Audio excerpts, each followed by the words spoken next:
Hi, everyone. Welcome. Thank you for joining this exciting session as part of the UN 2.0 week. So I hope everyone can hear us very well. So we'll be just getting started now with some introductions of our amazing panelists and speakers. Again, thank you for joining our event, Data for Gender Equality, Trailblazing the Future with Data Innovation, Storytelling, and AI. So I will be just introducing our speakers now, and then we will get started shortly. So with me, I have Jeanette Ascona, who's a senior research and data policy specialist at UN Women. She joined in 2010 as a core member of the research and data team and is UN Women's leading focal point on gender, data, and the SDGs. Jeanette manages the data and statistics for UN Women's flagship reports and has authored numerous publications on human development, human rights, social justice, and gender and development, including the annual progress on the Sustainable Development Goals, the Gender Snapshot. And with me is also Naveen Haram, who's a senior program specialist at UN Women, who brings deep expertise in strategic planning, results-based management, innovation, and data, especially big data and artificial intelligence. He leads on planning, monitoring, and reporting processes and data transparency efforts. Since his work on gender equality and big data with UN Global Pulse in 2018, Naveen has woven innovation into his work at UN Women as well. Join me in welcoming also Gabriele, who is a junior data analyst supporting Equal Measures 2030 Secretariat and coalition partners to connect data and evidence with advocacy and action to promote gender equality. She has more than 7 years of experience in research and data analysis for the United Nations and its flagship publications, as well as monitoring progress in the implementation of the 2030 Sustainable Development Agenda. Also with us today is Brand Phillips, who is the VP of AI Partnerships at Omdena and a producer of the Humanitarian AI Today podcast series. Brand is also the head of humanitarian AI meetup groups in 15 cities and is an AI coordination advisor for the UK Humanitarian Innovation Hub. Brand is passionate about open data sharing frameworks like IATI, the International AI Transparency Initiative, and is currently helping Omdena scale their new AI Labs initiative. Also with us today is Fabio Thoma, who is a senior policy officer and data scientist at the German Federal Ministry of Economic Cooperation and Development, the BMZ, with a special focus on open data, data quality, and AI applications, particularly in achieving the Sustainable Development Goals. With extensive experience in diverse countries, he currently advances data-driven strategies at the BMZ, following data and M&E related roles at the ILO, where he addressed child and forced labor, the World Bank, and GIZ.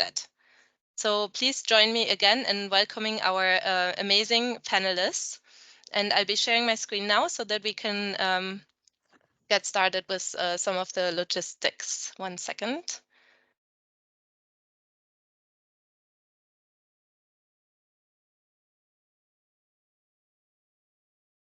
Great. So again, please join me in welcoming the amazing panelists that we have for today. So just in terms of logistics, we'll be hearing from our 5 speakers. And then after that, we also have some time for Q&A. So please feel free to think about any questions you would like to ask the panelists. And if during the event you already have some questions in mind, feel free to type them into the Q&A part here in Microsoft Teams, or you can also use the chat function. Another function of the Q&A part is that you can rank the questions. So please have a look at the Q&A while the event is going on and see what kind of questions you find interesting. You can rank them there as well. Or yeah, just go ahead and put your questions in there. So just to get started, we in UN Women are very excited to be hosting this side event today. UN Women is the global champion for gender equality. We are the UN entity working on gender equality and the empowerment of women and girls. And just to kick us off on the topic today, the question is, of course, are we on track to achieve gender equality by 2030? And many of the recent research also from UN Women shows that it will actually take 286 years still if we keep on the current progress to achieve gender equality. So let's hear from our speakers today to see how data can actually help us in advance and accelerate gender equality. Now handing it over to Jeanette to kick us off. Thank you so much, Hannah. Can you hear me okay? Yes, we can hear you. Okay, perfect.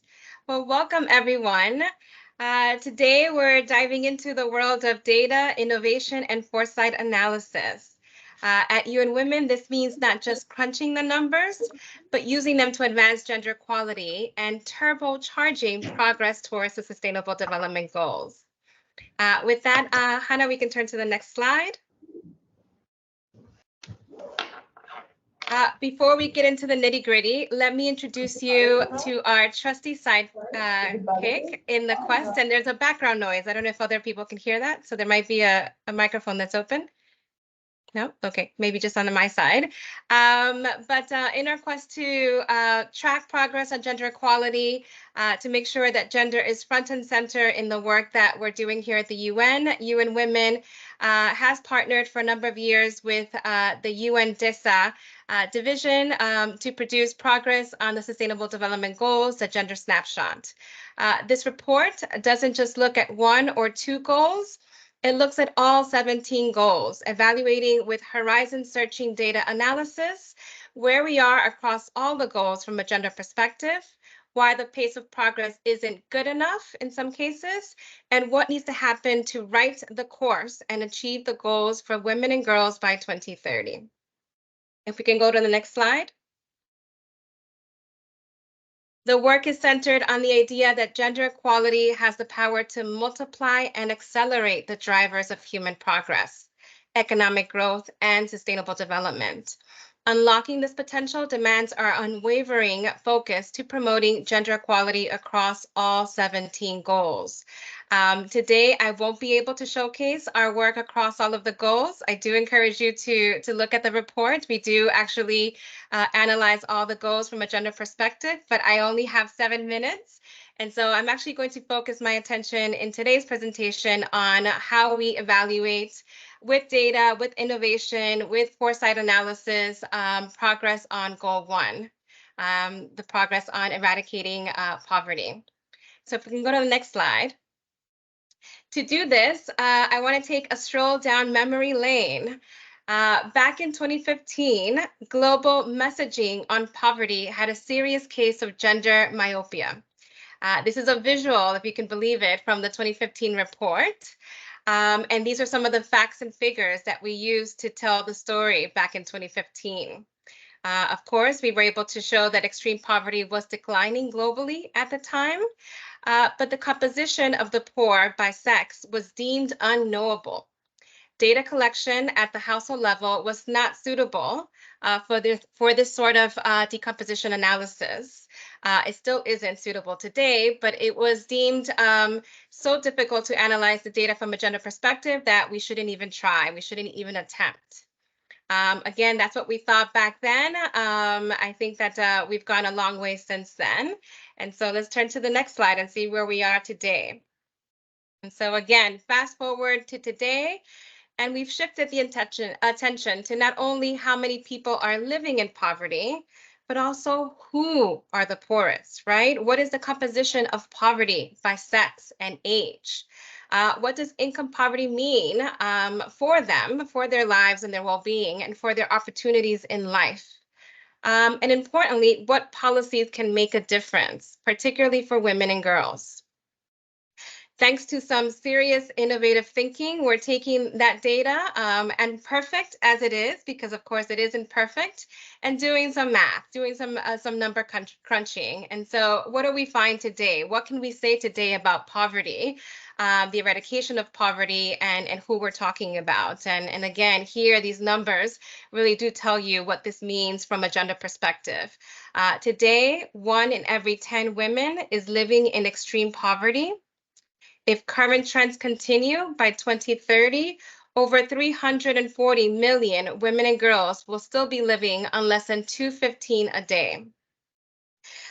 More action is needed, of course, and what we estimate is that progress must be 26 times faster to reach the zero poverty goal by 2030. And so again, a lot more is being said today about poverty from a gender perspective than what we were able to, or what we were doing back in 2015. So a good illustration, I think, of why poverty data from a gender perspective, from an intersectional perspective, matters. If we can go to the next slide. Now, why are women disproportionately affected by poverty? The drum roll. What is really impacting here? And of course, UN Women and others are identifying the inequality in unpaid care work as a driving factor. More women than men in poverty are living in poverty, especially during their peak reproductive years. Turns out that caring for everyone free of charge is a major driver of poverty and of women's poverty. You add in less access to education, less access to job opportunities, lower pay, and other forms of gender-based discrimination, and you've got yourself a perfect storm. This graph is from a few years ago, but it shows what we're able to do now in terms of the disaggregation of the data by sex and by age, and allowing us to really see the differences between the female population and the male population in terms of the poverty rates and the gap. And again, you can see those two lines really opening up when we look at the kind of 20 to 40 age group, right? That kind of prime reproductive age. If we can turn to the next slide. And so the imperfect data that in 2015 could only be used to make, could not be used to make women and girls visible in poverty analysis and poverty discourse is today being used to dive into poverty trends across regions, across income levels, and across time. And so this is what you're seeing in this graph that we included in our report last year or the year before that. So this was a illustration of the poverty story that we included in our 2022 edition. And here again, right, you're able to tell a story of income poverty across different income thresholds.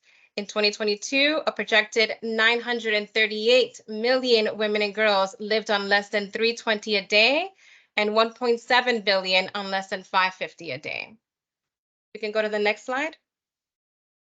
Simulation and foresight analysis are in a way where the crystal ball meets the spreadsheet, but these exercises are essential for exploring what actions of today, including the inaction of today, may mean for the futures of tomorrow. Here we need to confront the impact of crises after crises, which is what the norm is today, and what that is having in terms of the impact on the lives of the most vulnerable, in particular their exposure to poverty.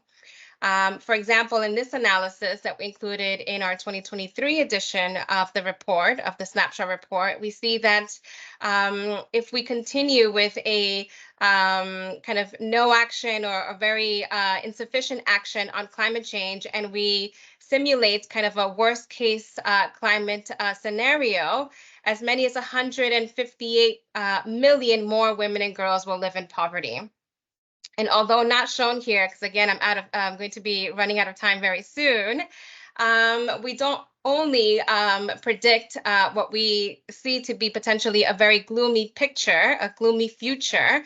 We're also trying to figure out through simulation policy analysis how to dodge it, right? What are the sorts of policies that can make a difference under different potential future scenarios, right? What are the combination of policies that matter and that should be taken today to avoid this really quite bleak future?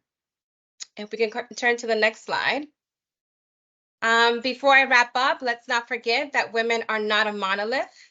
And gender discrimination comes in many forms. Women with disabilities, for example, comprise 18% of the female population. They face infringements on their rights, including their right to adequate housing and accessible public spaces. To achieve gender equality, it's important that the rights of all women are upheld, including Indigenous women, women and girls with disabilities, LGBTQI plus women, and older women who are too often overlooked. And so this is just an illustration of some of the work that we did last year to visibilize the rates of poverty and the inequality in access to income that we see among older women around the world, and the kind of data that we have available, which is still quite limited. If we can go to the next slide. In summary, while we might not always have the perfect data set, that shouldn't stop us from doing the sort of analysis needed to ensure that we're reaching everyone, and in particular, reaching the furthest behind. These data can be used and are important to make sure that we stop neglecting and invisibilizing different groups of the population, particularly different groups of women in the population that with this, focus on the perfect data, we in the past were neglecting and excluding from even how we visualized poverty, right?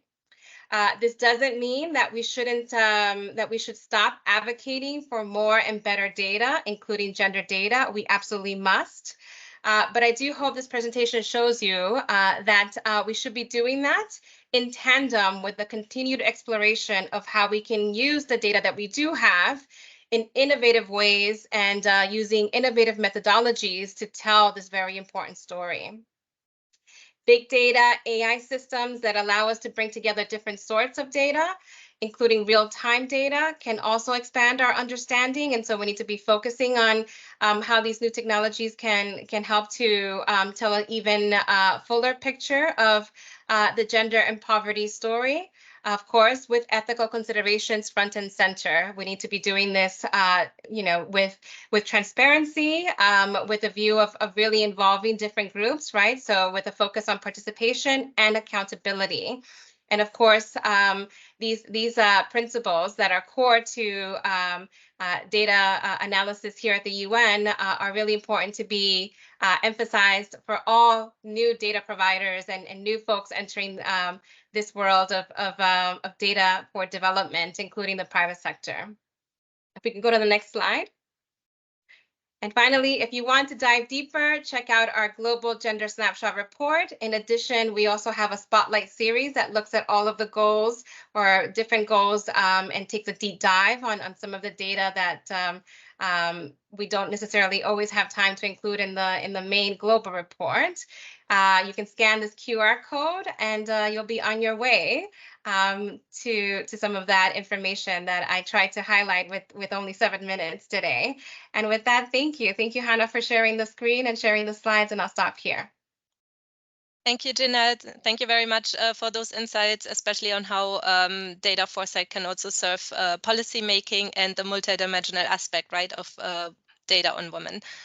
So now moving on with Gabriele from Equal Measures. Over to you, Gabriele. Thank you so much, Hannah. Good morning, good afternoon, good evening, everyone. Us from Equal Measures are very thankful for the space and the opportunity to be here in this panel alongside colleagues today.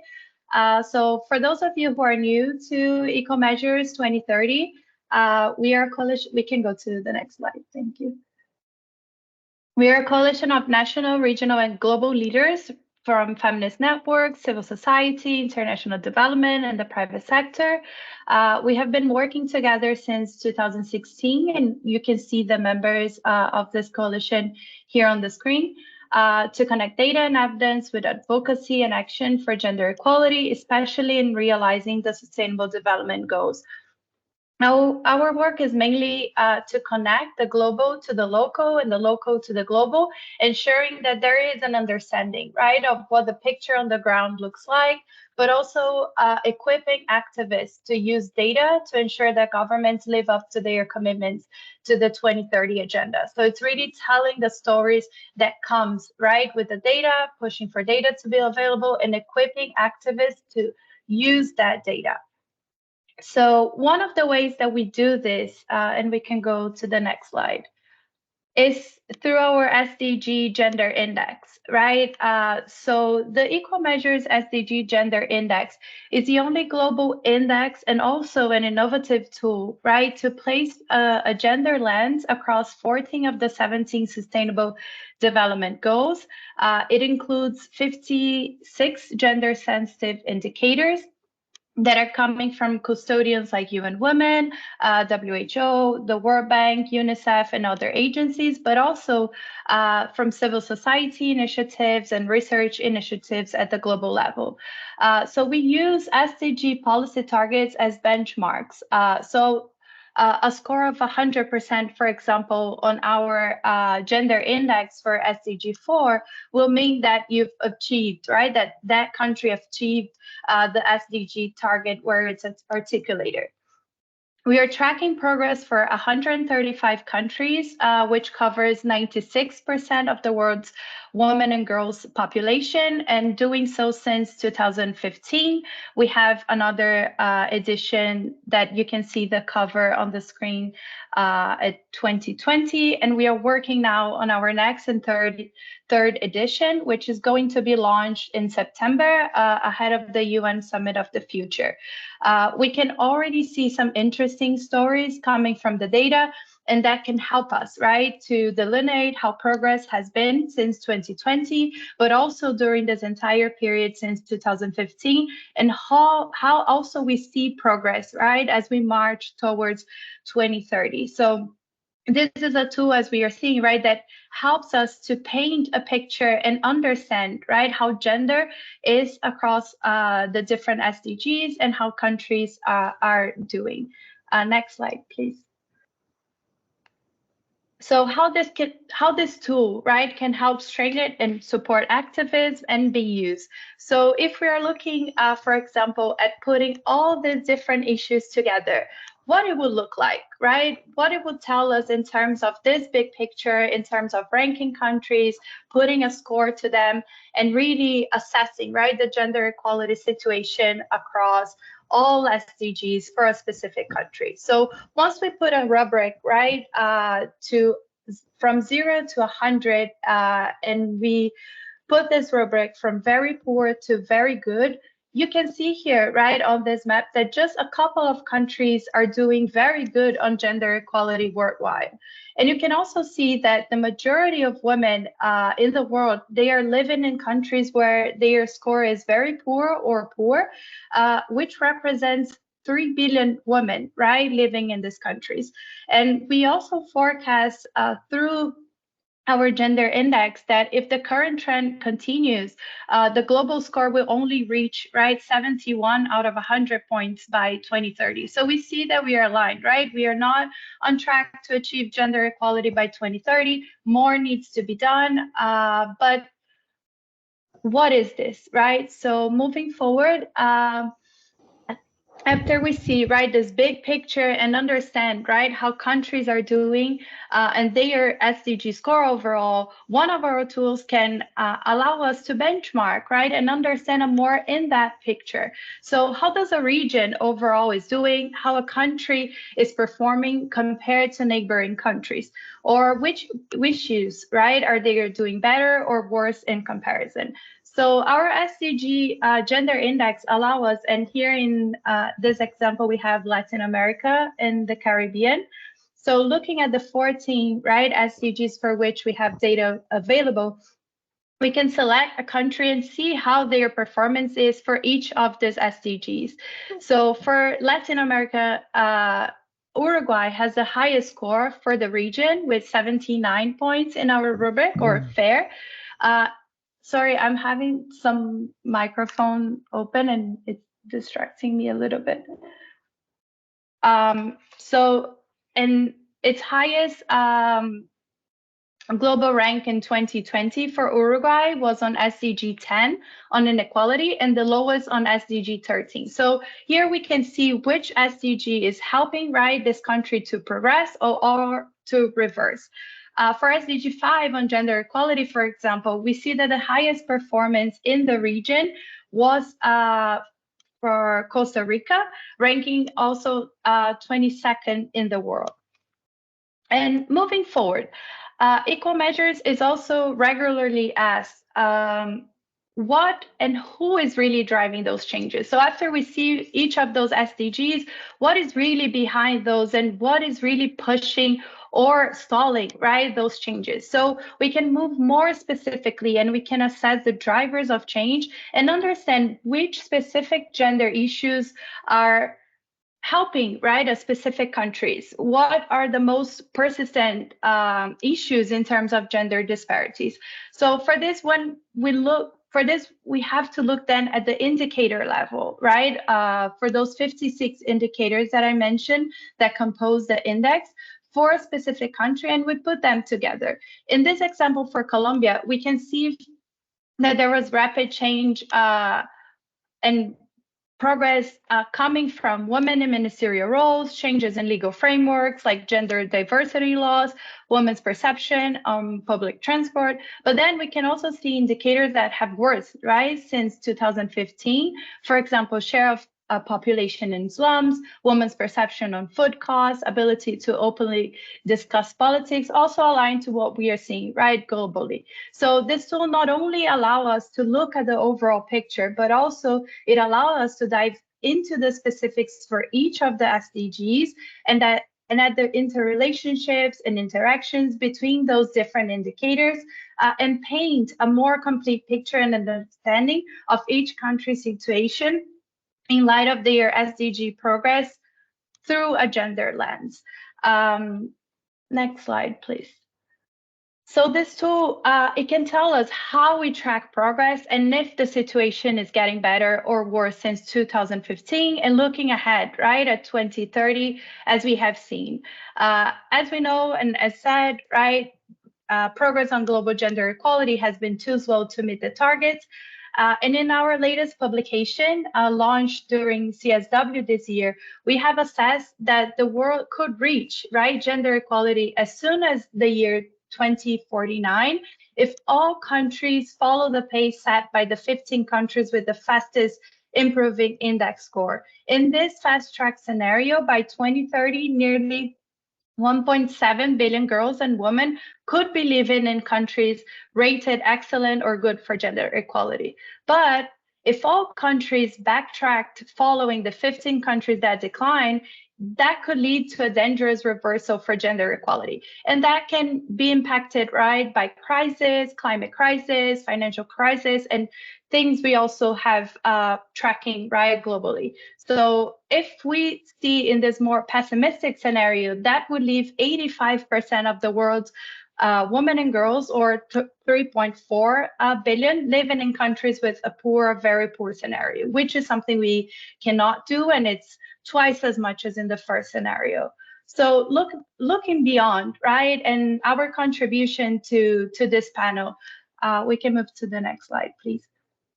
It's not only about having this innovative tool and finding ways, right, of applying a gender lens to the SDGs, but how this tool can be used and understood, right? So this tool, it contributes to form, right, a better and stronger gender data ecosystem. And as Jeanette said, it's not because the data is imperfect and because we have, right, gender data gaps when we're doing our indicator, but this can inform where those gender data gaps are and supporting pushing forward, right, for those to be available, especially custodians, national statistical offices. And we also ensure localization, right, and this tool to be used, right, by our coalition partners and civil society, giving meaning to data in their local context, but also equipping, training them, supporting their activists on the ground to push and influence policies, right, in their local and national context.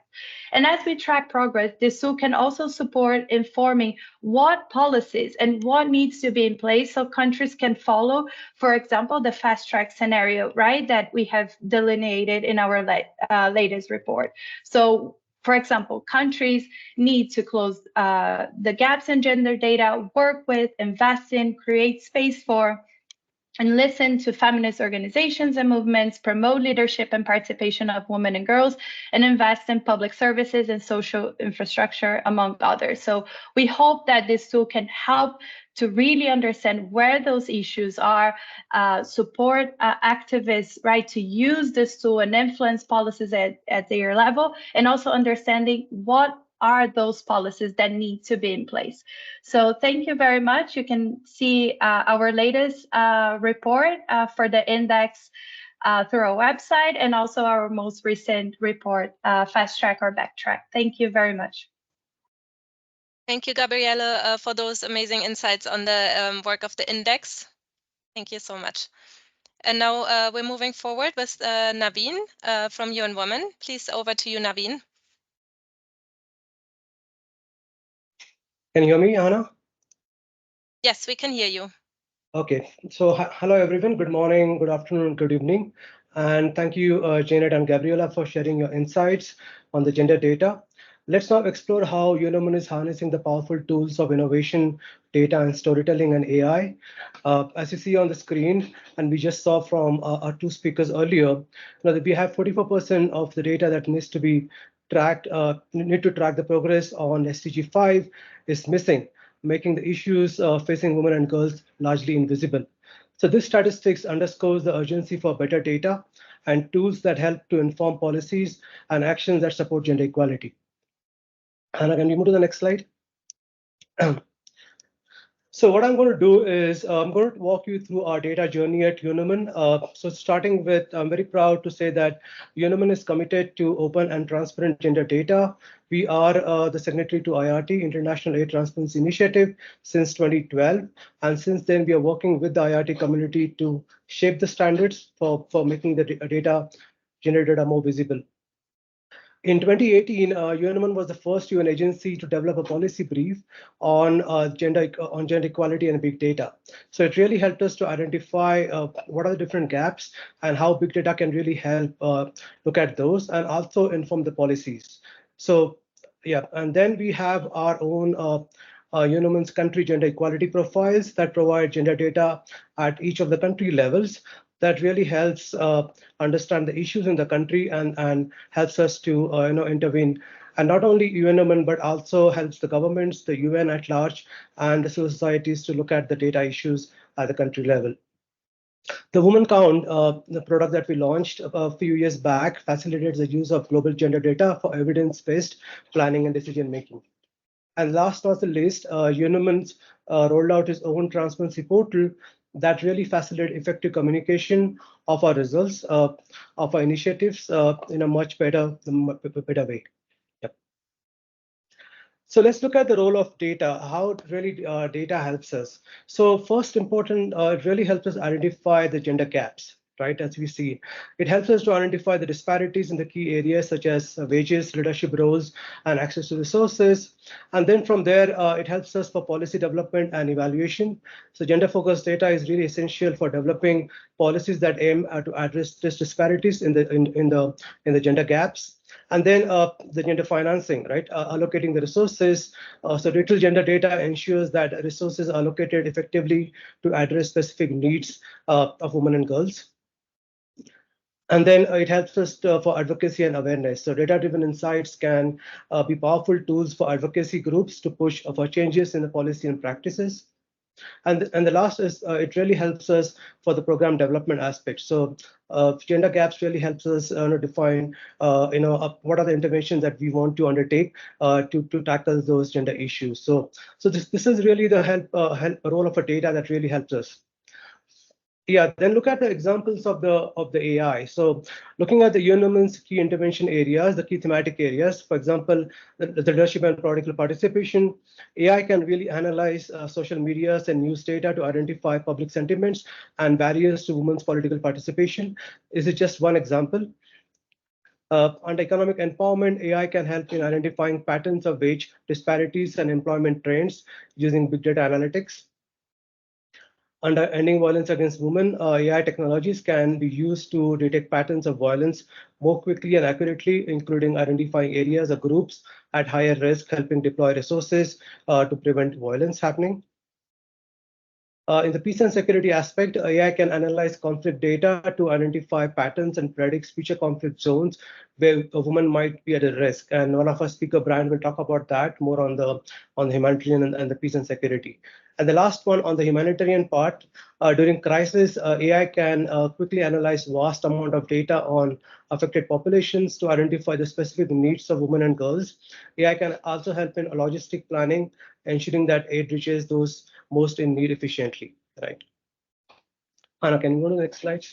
So at Unuman, we are also exploring how we can really use AI to surface the data that we capture as part of our program interventions. So we are rolling out integrating the AI within our transparency portal. As you see, this is the work is going on where users can come and simply ask questions instead of going and using those complicated filters. So some of the use cases that we are seeing out of the use of the AI within our transparency portal is really the contextualized and relevant results. So AI algorithms can really help understand the context and the intent behind the user queries, ensuring that the search results are highly relevant to the user information needs. Another most powerful feature is the multilingual and cross-lingual communication. So AI-powered language translation capabilities can present search results in a user-preferred language, even if the original content is in a different language. So this is what we've seen with our current piloting of the AI with the transparency portal. It enhances accessibility and discoverability, can understand the natural language queries easily, making it easier for users to find the information they need without relying on exact keywords and complex search syntax. And the last is it can provide the data insights and the decision-making capabilities. The AI-based search can generate valuable insights and analytics on user behavior, popular search topics, and the content usage patterns. So these are some of the initial sort of benefits that we've seen coming out of using AI for work like us. Then how we can use the AI, the data and AI for amplifying the gender results. So only looking at statistics really doesn't tell what impact we are making. So what Euroman is also looking at is really the storytelling aspect.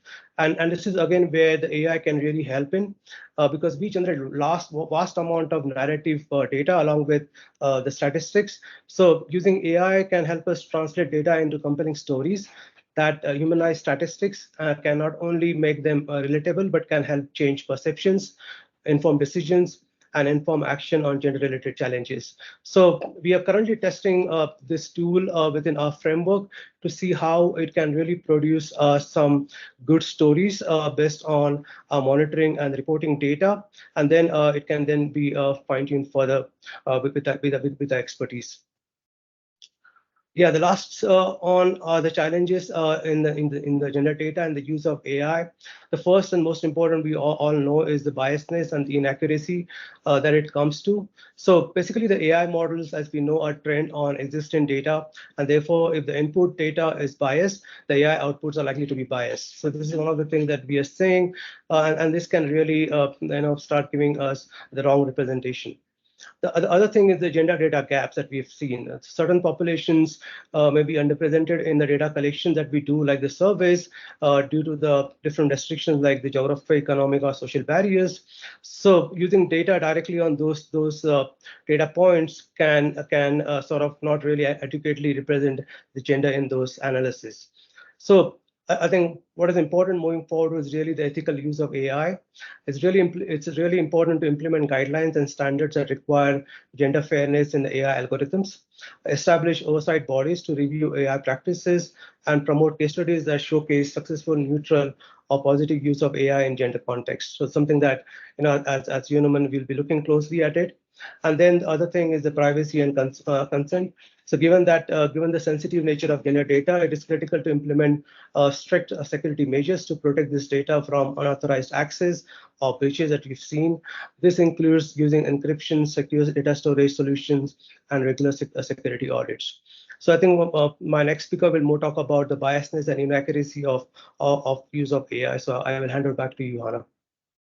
Thank you, Naveen, for those insights on what AI can do in terms of data analysis, but also the challenges. Thank you very much.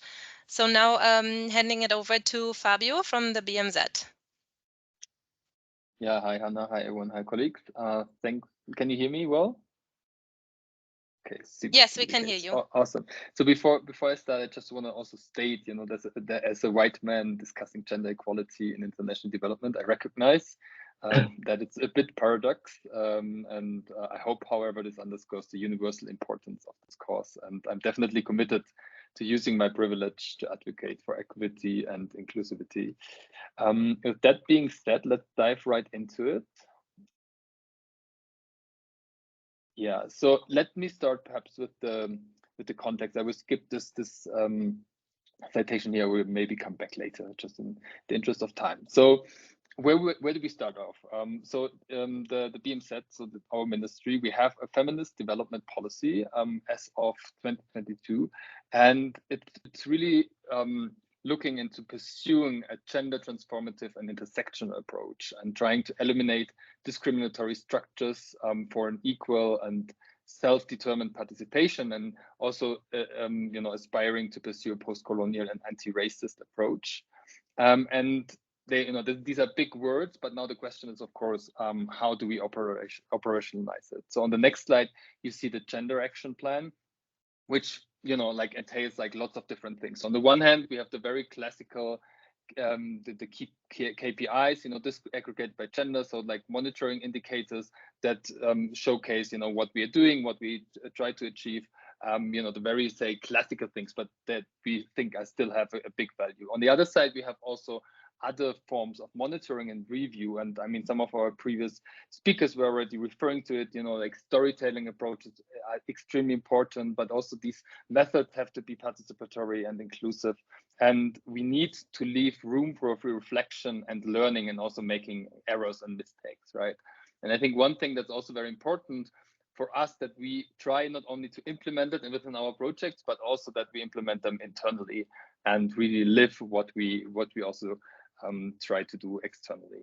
So on the next slide, you're seeing these different approaches, and just to also showcase the different strengths of how we measure and review what we're doing. But I'm going to talk about this on the right hand side, the more AI-driven data approach.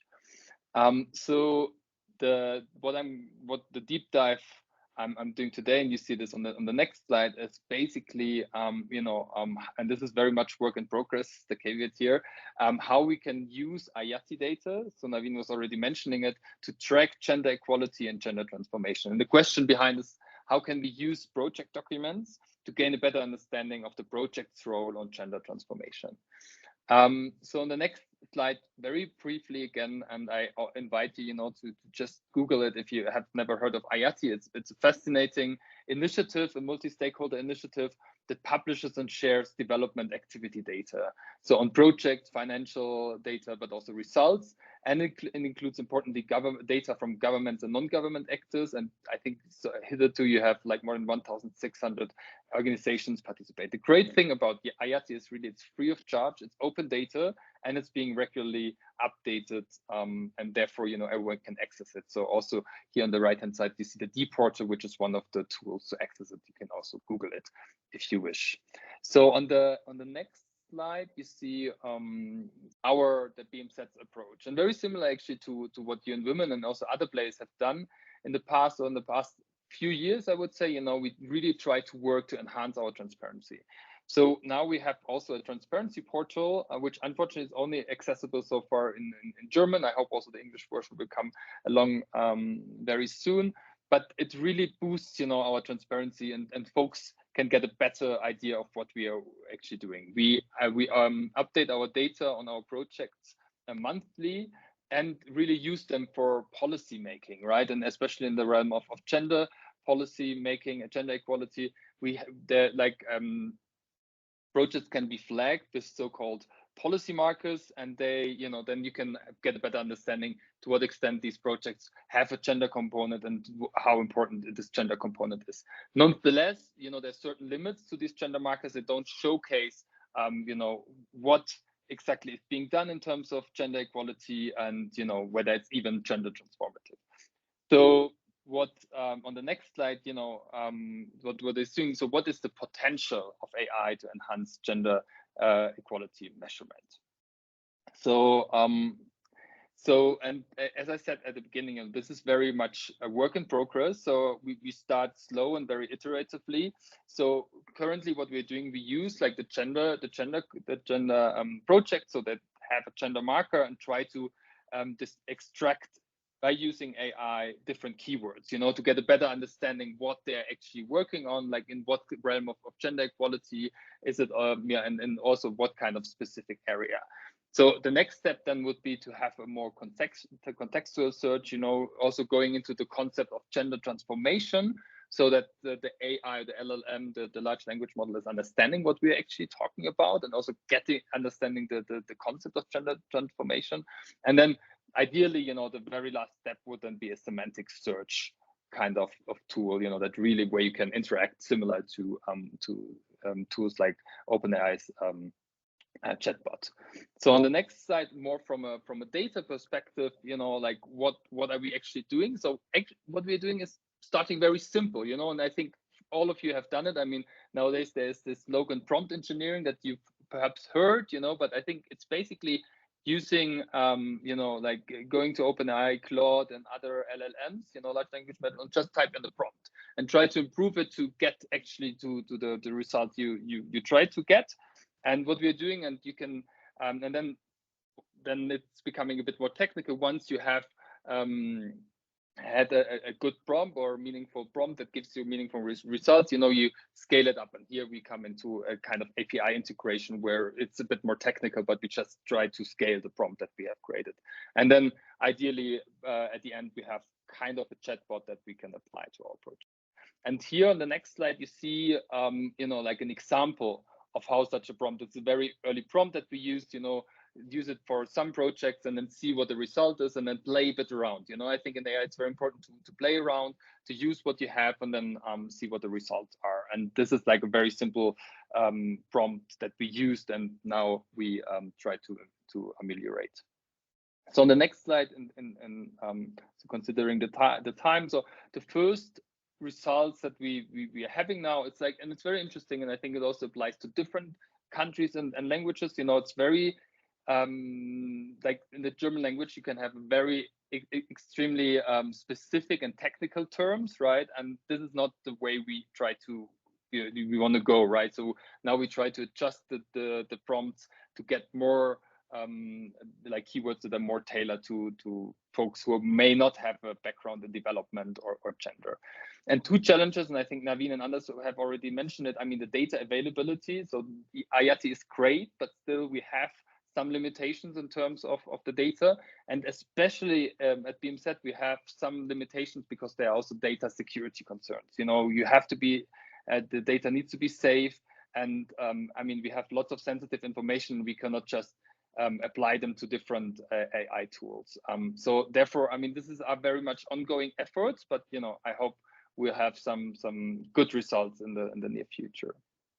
So if you go to the next slide, and Naveen was already mentioning it. I mean, LLMs, they have systematic biases like gender biases. There have been some technological advancements, especially through a technique called reinforcement learning with human feedback, RLHF.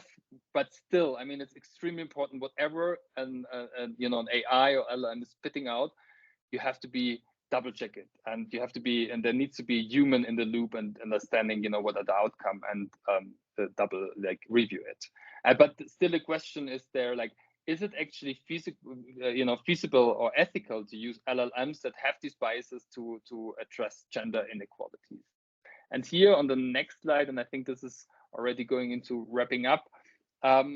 So the importance of ethical AI is tremendous. I mean, you really need to advance these tools to be less biased, but still, and that's the second point, we have to be cautious, and that's what I mentioned before, of any AI output right now, and I assume also in the future. The great thing, and like, which we should also not underestimate, with AI, it really reduces the data engagement burden. So it can simplify accessing data that was lying somewhere, like writing a script, writing code, etc.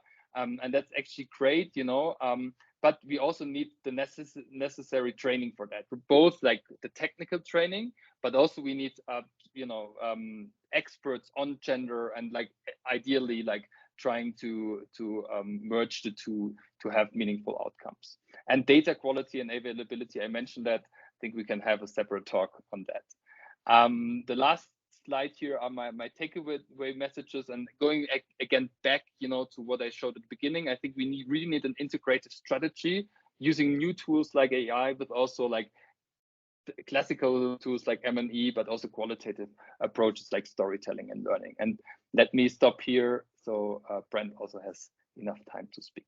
Thank you. Thank you, Fabio. Thank you very much. And thank you for the insights on the feminist development policy and then also of the potential of AI. We're very excited to test it once that is going live, the solution that you're developing.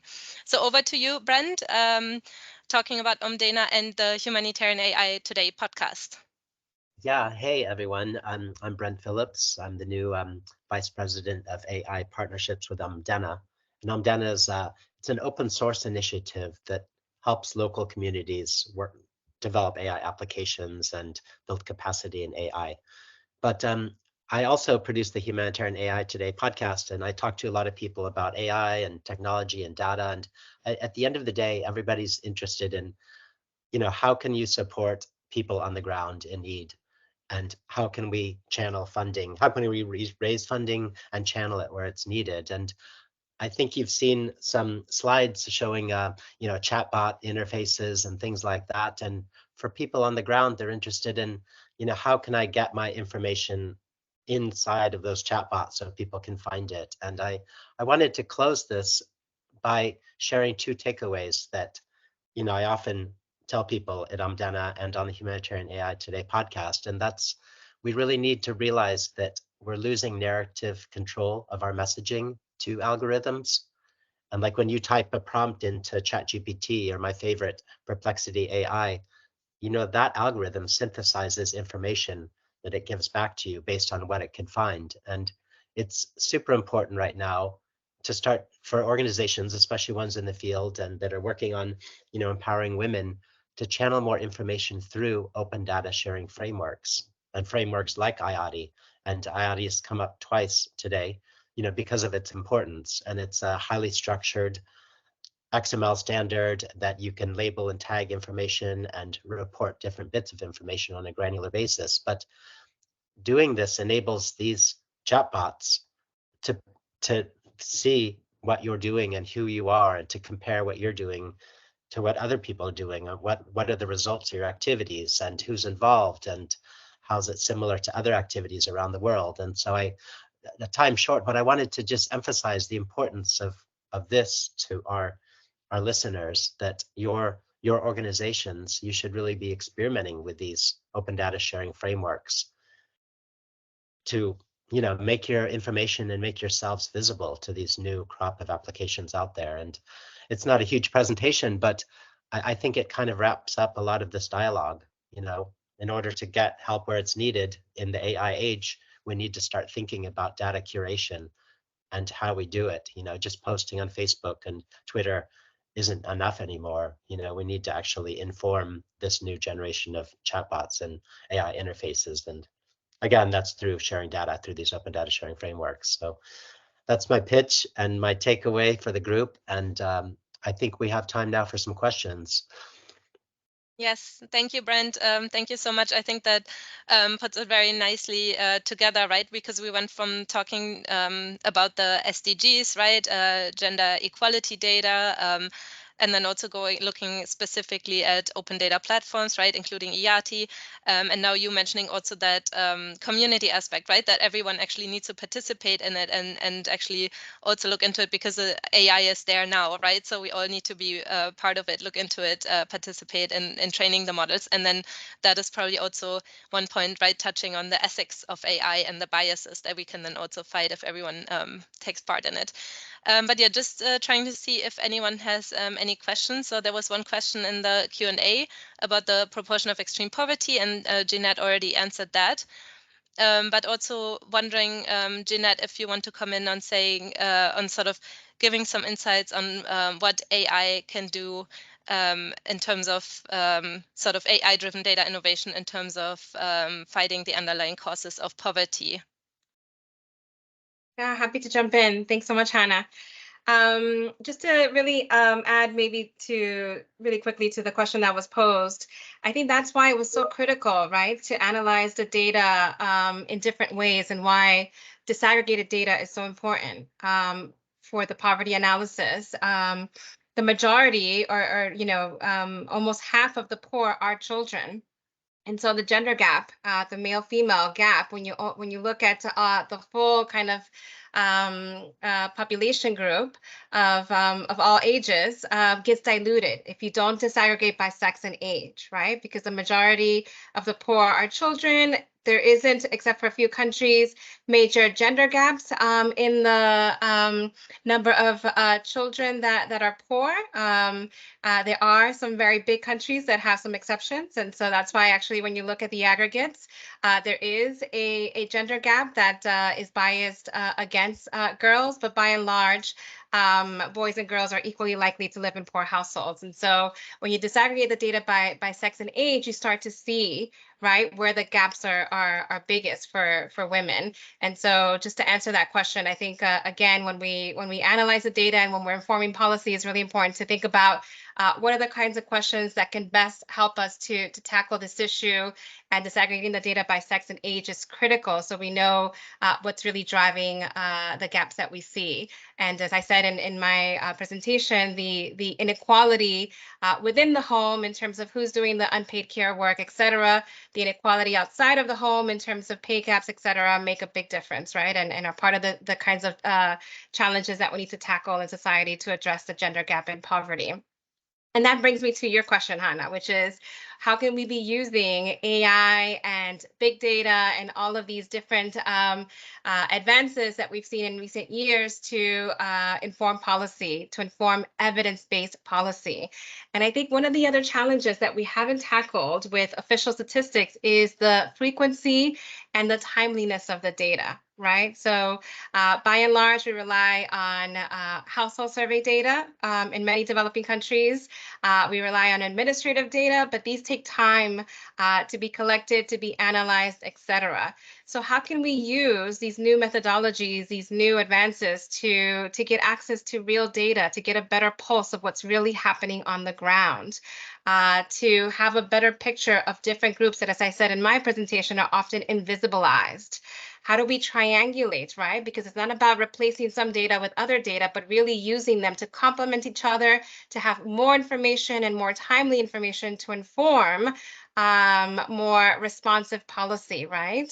So I think that's really where I want to move my work, right? Is how do we use these different data to complement what we are already doing, to inform the decisions that we're advising policymakers to take to address, for us, of course, the gender gap and the continued challenges that we see in promoting women's well-being and promoting girls' well-being. And I think that really is an area that we need to be moving more into. We need to be part of the conversation. Of course, it's important to talk about the risks. Of course, it's important to talk about the ethical concerns. But I think we do ourselves an injustice if we're not part of the conversation, if we're not engaging with these tools as an opportunity as well to expand knowledge, to expand understanding. I think too often we focus on the concerns and are very much engaged in regulation and in understanding the risks, and we need to be there. But we also need to be talking about how we can use these new technologies to advance the agenda, the gender equality agenda. We need to be in both places. And so that's what I would say, Hannah, to your question, is making sure that we are kind of thinking big, using, innovation in our thinking as well to make better use of these new technologies. Great. Thank you, Jeanette. And I think that also goes along with what Brent is offering, right, with his humanitarian AI meetups, right? That's also one starting point maybe to get involved and actually, be part of that. So I think, yeah, Brent, maybe you can also share the link to those meetups so that those interested can join. Yeah. So. And one quick thing is, don't be afraid to actually get involved in initiatives helping train these models. And as Jeanette was saying, it's so important to just bring to the table your concerns and these use cases and your ideas, because, engineers, AI developers need this input to help develop these models and fine tune and train them. So it's so important to get involved and share sample prompts. Our meetup groups are organizing a humanitarian AI promptathon where we're just collecting sample prompts for students at Stanford to practice analyzing. And even that kind of initiative, just getting to know what all of your different organizations are doing and how you would like to use AI through your prompts is so important, just to get a feel for that. Great, thank you, Brent. And I see there's a question in the chat, and Naveen, you also had a hand up. But yeah, the question is asking how can media and especially television use AI and data for gender equality? But yeah, over to you, Naveen, as well. No, I wanted to connect, the Chinese point, and Brian actually came in on that. So I think the future is, we know future is AI. So we cannot really keep talking about the traditional ways of looking at the data, because they're hard to come, and we really need to look at this proxy indicators to really track our work on a regular basis. So I think, as Brian suggested, we need to talk about it. Yeah, we need to discuss about it, those ethical biases that we have seen, and how as a community we can overcome that moving forward. But again, by nature, if you look at AI, the more you use it, the more you give them a material.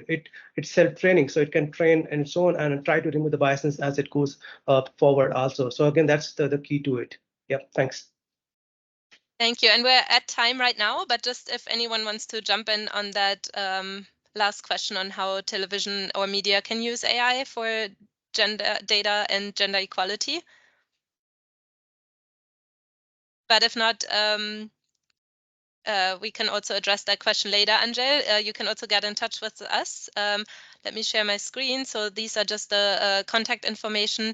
I know these presentations will also be shared later on, but feel free to have a look at also the contact information, and I'm sure all of our speakers will be pleased to answer any additional questions that might be coming up, or in terms of any cooperation ideas. So thank you very much for joining today. A special thank you to Jeanette, Naveen, Gabriel, Brandt, and Fabio for joining us and giving you all your amazing insights and inspirations. So thank you very much, and have a great day and evening, everyone. Thank you.